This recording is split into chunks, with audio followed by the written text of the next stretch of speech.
I'm Chris Roebuck, Visiting Professor of Transformational Leadership at Cass Business School in London.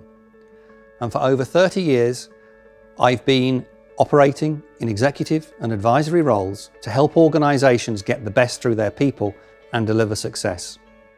What I do now is I help organisations understand these simple, practical ideas so that they can achieve that success as well. And I'd like to show you some of those events in this video. So the excerpts you're about to see will give you a deeper insight into how I help individual leaders and organisations deliver success in a new and innovative approach to leadership. First of all, we have Project Management Institute in Dubai. 300 chapter leaders of the Project Management Institute who wanted to succeed by being more entrepreneurial. In the end, what is leadership about? We have an organisation that wants to do something. We have people who have needs, ambitions, and aspirations. The role of the leader is utterly simple. It is to help the organisation deliver what it needs to deliver whilst allowing those people to meet their needs and achieve their aspirations. The next excerpt is the launch of my book, Lead to Succeed, which pulls together all of the principles and ideas of leadership that I've seen over the last 30 years, held at the Honourable Artillery Company in London, which is the oldest leadership development organisation in the world, some 500 years old. Therefore, the book is really aimed at the most basic level of helping leaders get their people to care about the organisation. And if those employees care about their organisation, it answers any number of challenges the organisation faces. Yes, they maximise performance, but in addition to that, if they care about the organisation, they care about the customers.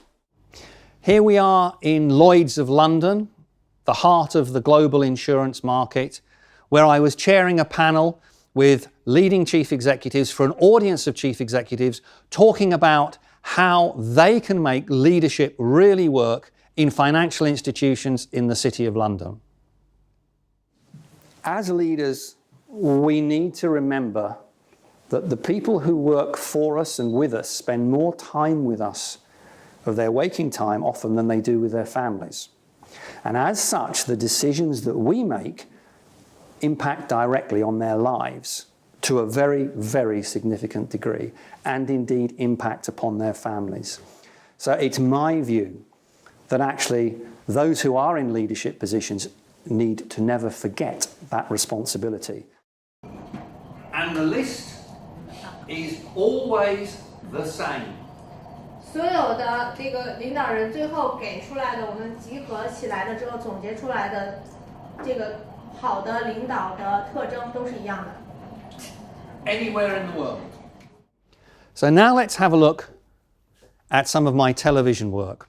Again, focusing on really simple, practical leadership that makes a difference to organisations and people. First of all, let's look at how it impacts upon integrity and quality in an interview with CNN about banking globally. Is the best answer to make a firm example of the miscreants? Absolutely. It needs to be carrot and stick. You need to give, the carrot is, this is what's right, this is what's wrong, and the stick That's not carrot, that's called morality. That's morality, the moral compass, yeah. Right. And if you go over the line, you're either out of a job or you're in jail. Now we have an interview with BBC World looking at how leadership is actually critical not only in businesses, but also leadership credibility in terms of governments and indeed heads of government. Really, this question of the volte-face, that he was committed to one particular economic path, and now he's committed to something quite different. I think there's an argument to say that people respect leaders who are prepared to admit they have made mistakes. Again, going back to my point about the completely perfect leader doesn't exist. So therefore, a leader who says, look, bearing in mind the change of circumstances, bearing in mind the progress we've made, we've actually got to change things because plan A did not work. And the acceptance that we have to have a plan B is the sign of a good leader. It's not just the traditional television channels that want to know about Mach 2 leadership and this new innovative approach. Here is Bloomberg looking at executive pay, because the Mach 2 approach can also ensure that chief executives use their pay as a means to inspire their employees and show that they are truly part of the team.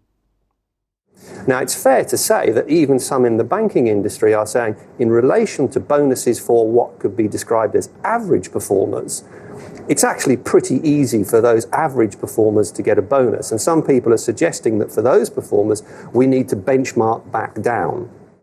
So that gives you an idea of what I do, how I help individual leaders and audiences improve their performance. So from London to Dubai, Beijing to New York, Zurich to Kuala Lumpur, be it large audiences or small audiences, keynotes, masterclasses or seminars. What I try and do is give people something that is simple, innovative, they haven't heard before, that they can take away and they can do something with immediately. It's about engaging entrepreneurial, ethical and effective leadership to transform lives. That simple.